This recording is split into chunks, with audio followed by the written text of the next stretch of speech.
A very good morning to you guys. Welcome to Asake Online. This is the Breakfast Club. My name is Brighton. Yeah, a lot has been happening in the country. Our neighboring countries cast their elections, cast their votes, and a lot has been happening in the issue of coalitions, and people are talking about this and that when it comes to elections. Yeah, but today on the show, I want to look at something different, something affecting our environment and something affecting our communities. That's the Hualin Investment Company joining us this morning to unpick and understand their operations right in Bulawayo. That's Pumula, to be precise. And joining me to unpick that is Rodrick Moyo, the Community Engagement and Communications Officer for Hualin Investment. Good morning to you, sir. Welcome to the show. Good morning, and thank you for having us this morning. Let's talk about your operations as Hualin Investment. When did you guys get a license to operate in Pumula to do your quarry? The initial license, we get it in 2021. Then operations, obviously, we started to set up the plant. Then operations start late in 2022. Where we do marketing of our quarry products and start selling to the Bulawayo market. Yeah, but take us to the acquiring of the license. I know there are many stakeholders involved. There's the Bulawayo Council was involved, and there was the Ministry of Mines, there's EMA. Take us through the process of acquiring a license to get a quarry mining license. So for this one is a special mining grant that we get from the local authority.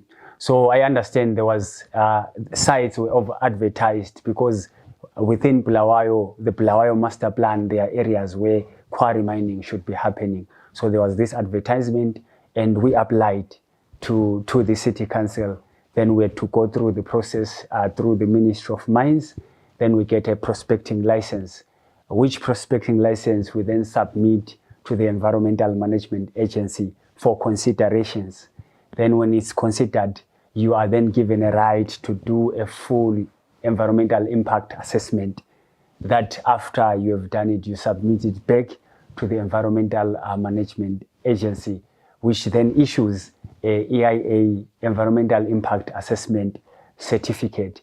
The certificate then gives the issuing authority to then give you the license, because according to Section 97 of the Environmental Management Act, no issuer should give a license before the EIA certificate has been given to a company or an individual. So this is the process that we had to go through.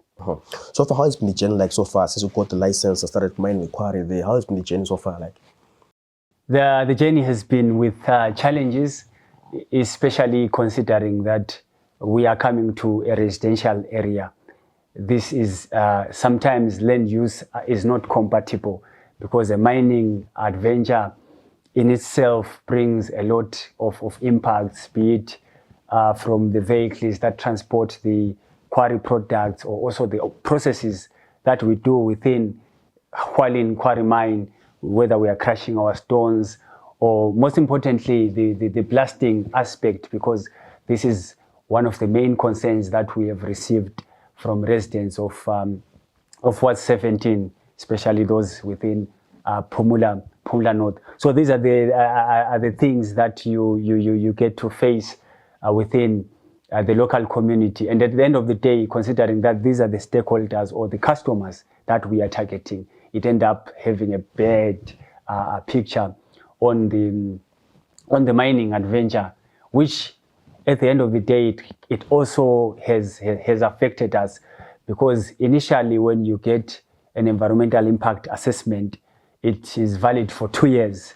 Then after 2 years, the Director General considers how you have been doing your operations. He can extend for a year. But then after 2 years, we submitted for a renewal. But because of concerns that have been coming from residents, concerns of noise, concerns of blasting vibrations, our renewal process was put on hold with the Environmental Management Agency. But those concerns raised by residents, sorry to cut you short there, those concerns raised by residents, issue of vibrations, issue of noise, are they valid concerns raised by residents so far? Yes, concerns, we acknowledge them, because in our environmental impact assessment report, we identified impacts, and blasting vibrations was one process that we identified that will lead to potential impacts. So when you are doing your environmental management plan, you look at, are you able to eliminate an impact, or are you able to reduce? If you are not able, you are supposed to submit mitigation measures. So for our mitigation measures in the blasting process, because what usually causes blasting vibrations is, number one, if the holes, the blasting parameters, if your holes are too deep, maybe 15 meters and above, and there are many, for example, 90 holes at a go. So 15 meters deep and 90 holes can cause maybe an extension from the blasting pit, maybe 300 meters or 400 meters from your blasting site, which was a main challenge, I think, when we started. But then, because of these problems, we engaged the Ministry of Mines, because Ministry of Mines has explosive inspectors to come and support the mine in improving the blasting parameters. So between November 2023 and February 2024, we have been doing trial blasts. These trial blasts, we are trying to identify a pattern of recommended parameters so that at the end of the day, our vibrations can be limited from 100 meters of our blasting pit. And 100 meters from the blasting pit, there is no building or anything. Even our own company buildings are not within that range. There have been some reports coming from different newspapers around the issues of residents complaining around their houses cracking because of the noise coming from your mine and so on. How have you addressed that issue there to try to maybe speak to the residents or try to maybe give them something to fix their houses? What have you been doing to talk to the residents? We have received that concern of cracked houses, complaints from residents. We have heard them when we attend community meetings, and it's also residents as well that submitted to town planning their concerns that have led us to delay in the renewal of our EIA license. So the challenge now with that is we acknowledge, because when somebody comes and raises a claim against you that you have caused this process, as a mine that tries to work with people, we acknowledge, then we take that through a process. So currently in Ward 17, we've been working with different residents associations and community groups. We've been working with Bulawayo Progressive Residents Association, Bulawayo United Residents Association, section leaders, Umtwagas, all these are groups, different groups there in Ward 17. So they've established a ward development committee. So through this committee, we see this committee as an engagement platform where we can try to air the way the communities air their grievances, and it becomes a dialogue and a negotiation platform between us, the mining company, and the local community. So we have charged the Ward Development Committee to compile a list of individuals who are claiming that the mine has led to cracks of their houses, because we do not want to refute and say maybe these are old houses, these things happened, but this person is sure that it's because of the mine, activities of the mine. So we acknowledge that through the Ward Development Committee. Then we then try and engage Environmental Management Agency, because it has a civil engineer within their department, so that they support us in that process. But this is something that we always face every day when we attend meetings where communities speak of cracked houses because of blasting vibrations. Unfortunately, at this other point, there was a claim that Amaswazi Jurawall was as a result of activities within the quarry mine. So this report went to the Environmental Management Agency. Then they approached the school to investigate, and it was discovered that it was due to some robbers that were trying to. But also these are things that are also happening. Yeah. People. On the houses, are there going to be compensations if you find out that the mine blast are the ones breaking, maybe cracking the houses? Are going to compensate the residents? So part of our strategy is to fully engage the local people. So once the process and the procedure is followed, we identify, to the extent that I was of the view that if we discover that maybe the verification process proves other ways, But for the sake of winning the community, we can see what form of compensation we can do for this specific individual who are sure and are claiming that the mine has damaged their property. Overall, how is the Ward 17 benefited from Hualin Quarry mine?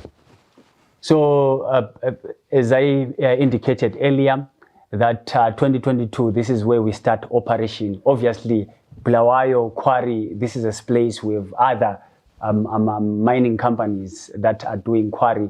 So it's very challenging. And also construction in Bulawayo there isn't much construction that is happening. So this is our 2022, 2023. It could be our third year where we are trying to penetrate the market. So before the coming in of the Ward Development Committee, individuals were bringing requests, be it schools, Pumla High, Babambeni, Amaswazi, all these local schools, Rope Sinyoga. They were bringing their requests to the company to look for quarry material and some forms of support, which the mine had been issuing out. Then now we have a Ward Development Committee. So the agreement is at the beginning of each year, we come up with a community engagement plan or a CSR initiatives that we want to do for that specific year. So for 2024, they submitted a plan. Part of it was to include school fees payment, registration for some students, and also procurement of water infrastructure, JoJo tanks for villages within Ward 17, and also some areas, urban residential areas within Ward 17. And there's also another serious engagement on the issue of Ngena Road, because part of what was agreed when public consultations were done was that the mine will help the community to repair the road, because that road, yes, the coming in of the mine has increased traffic, further damaging the road, but it had already had some challenges. So we have engaged the Bulawayo town engineers that so that we fix that road. So the mine is ready to support in the rehabilitation of that road, which can be part of our 2024 initiative. So we have done these water projects in Rope Sinyoga, Methodist. There is another tank that we will go to submit at St. Peter's. Then we are also trying to engage in the management of the landscape, because Ward 17 landscape has been degraded due to sand poaching and also some forms of deforestation. So we help the Environmental Management Agency when they have their activities, whether to train the local communities. We are attempting to do that. We are also trying to engage the agency on the rehabilitation of the degraded environment. There are many open pits in that area. If we can support in terms of filling those pits and maybe doing some afforestation activities. Let's look at the issue of employment now. I know many mines that are operating across Zimbabwe. People complain to say, no, they're not hiring local people. They are exporting labor from other areas, bringing them to Bulawayo, or they're taking labor from Bulawayo, taking to somewhere. Are you guys employing locals from Pumula then Ward 17? So part of the other CSR when consultations were made was that the mine should ensure that 90% of its employment is within Ward 17. So the process is either through the local authority, the councillor, or through the village development committee chairs, Methodist, Rope Sinyoga. They write a letter for an individual, whether you are seeking for skilled work, be it you want to operate a front-end loader or trucks, or as a general hand if that space is there. So at the moment, as we see it, out of our 34 workers, close to 25 of them are within Ward 17. And the added advantage, some of them joined in as general hands, but because of the culture in the mine of trying to promote people and improve skills, some are now able to operate the loaders, and some of them are now able to drive. Then where a challenge comes is sometimes when a skilled individual is required. For example, this is quarrying. We have an excavator. We need to be crushing. So you need someone with that certificate, and that individual is not there. So we can outsource out of Bulawayo. This is where maybe complaints can come sometimes. You spoke about community social responsibility that you guys have been doing over the past years, the issue of total tanks, doing bowls and so on for the community. How has been the response from the communities? I know you spoke about meeting with the residents sometimes. How has been the response from residents from what you've been doing with them? So the main challenge was the issue of communication, that the mine is doing all these initiatives. There are individuals engaging the mine, but people are not aware of what is happening. So it was more on he says this and that. What do you mean the individuals? What do you mean? Like that, for example, I mentioned the issues of schools. We are helping schools or helping the elderly, but there was no proper communication platform between the community and the mine so that people are aware of what is happening, how the mine is being engaged and what the mine is doing. To the extent that when the operation started, for residents in Phumula North, it was agreed that they will get a discount. As long as you are in Phumula North, you produce a proof of residence and a letter from your councillor, you can get a discount. But people were not aware. So when I joined in late in July this year. This is the process that I'm trying to support the mine with, this engagement, so that we are aware, we know what we are doing, and also so that the community also knows that they are allowed, if they are not happy, they need to negotiate something, they can approach our negotiation platform and engage us. How are we working with the local councillor there?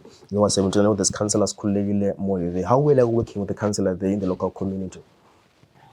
So most of these initiatives and projects, the councillor is the one who is in charge. We have been getting the support, whether to organize the local community, to have these community meetings, to get some advice on her being the responsible authority. So all these initiatives, and also endorsing some of these corporate social responsibilities that we are doing. And also at the end of the day, the local authority is important to our undertakings, because if there is any concern, the town planning engages the local authority to then talk to us. You spoke about halting your work, your operations so far because of these reports and waiting for response. From there, where to? After these investigations have been done, from there, where to? So the renewal. So this is also interesting, because you hear people say these people will go and all those things. So what happens is, when you submit the application for a renewal, so the Director General makes decisions. Either in the decision is that they either to suspend or to cancel, or to require a developer to do some things. For example, for us, we were required to address the residents' concerns, which we are doing, and also to review our environmental management plan. So once we do all those processes, we then submit back to the Environmental Management Agency. Then the agency does its verification. Then after they do their verification, they submit to the Director General. The Act says after our submission, then we are given a period of 60 days. So if we do not get any response within the 60 days, it then becomes an automatic response that the project has been approved. So the agency, we've been interacting with the agency.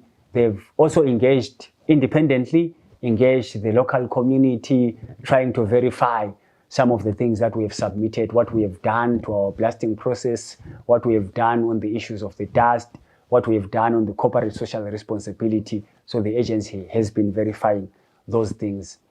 Then from our end, we have been continuing the process with the Ministry of Mines, because we are allowed to blast, so that we get the required pattern and parameters, and also trying to engage these local stakeholders. You spoke about the issue of the dust. I know people complain about dust coming to their house and so on. How is this a huge effect or impact to the community? You know, dust and so on. How is this a huge effect in terms of diseases as well? Can there be outbreak of disease if there's dust coming through from the mine? So what we, for most of the times, blasting, this challenge. So for blasting, we have parameters. So we look at the wind direction. If the southwest, it will be blowing towards the local community. So we do not blast when the wind direction is towards residential areas. We only blast manga umoya usia this other side. This is the reason why in all blasting enzakalayo, the Ministry of Mines inspectors are involved. This is a regulatory authority. They are there to ensure that we comply with proper parameters as a blasting. Then sometimes dust can be caused by, we also sell dust when these trucks are moving, it says Puma says Kambalapa.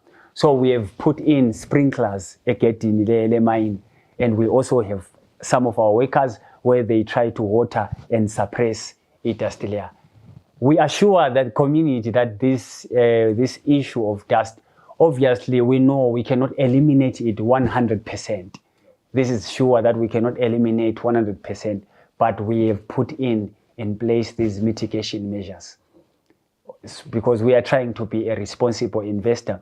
So the other thing that we have done, we are now doing community notices through the local authority. You're asking how we are working with the local authority. Through the councillor, we do a notice that on this specific day, between this time, we will be blasting so that people are aware of what is happening. Then we've put also a blasting signage outside of the mine and in these public places. So that if someone also wants to come and feel if there are vibrations and all those things, the process is open. But also, how inclusive are these meetings that I was talking about? Say, we're doing meetings with residents, we're doing meetings with stakeholders. How inclusive are these meetings? Do you have young people there? Do you have old people coming through to this meeting? How inclusive are they in these meetings? So the good thing is for the Ward Development Committee, it has 30 members. And in those 30 members, obviously there's an executive, but there are different representatives. I know there's also young people, one who represents unemployed youth associations and all those things. So these people are there to ensure that everyone participates in our processes. And also, but this is a challenge that you observe in most of these public meetings. Sometimes young people do not participate in those meetings, maybe because obviously this thing won't be giving you any money or anything. But we try to be inclusive, and also by seeing that the World Development Committee has young people, we also know that young people will be participating in these community meetings. Lastly, how many years is your lease in terms of the land that you're using? You got from the council. How long is the lease agreement between you and the council? So this initial lease is for 10 years, subject to review. So also this review can be maybe in the event when there are some challenges.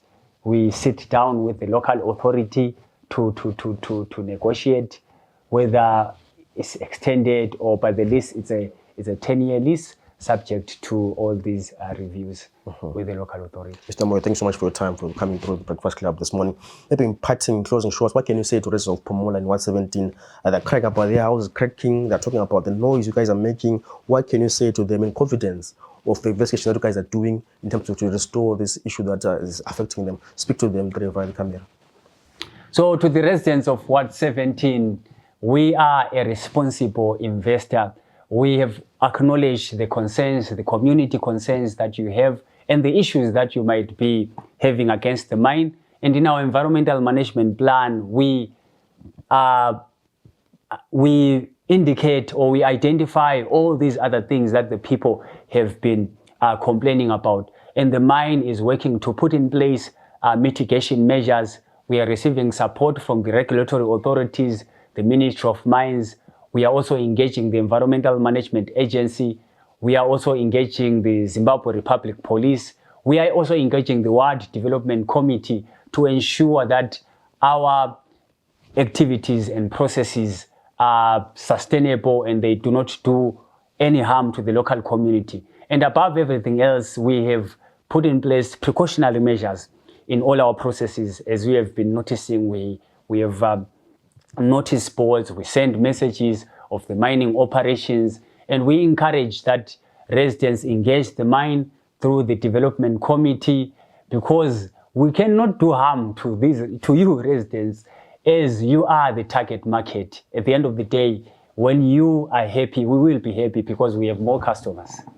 Thank you so much, Mr. Moyo, for coming through the Breakfast Club this morning. Thank you so much for having us. There we have it. I was talking to Rodrick Moyo, the Community Engagement and Communications Officer for the Hualin Investment Quarry Mine. They operating in 117 in Pumula, and focus on quarry mining. Speaking about the issue of corporate responsibility, it's going to fix the roads, they're going to investigate around the issue of cracking of houses, they're going to be looking into many issues that have been coming from the residents of Pumula, around complaints of health hazards, environmental damage, and so on. They're going to fix that, and they're going to look into that more. And overall, they're employing young people there and saying they're employing local people from 117. Hope you guys enjoy the show, and please do pass your feedback, your comments to us via DMs, via all platforms. From myself, Brighton, hope you guys enjoy the show this morning. Bye for now.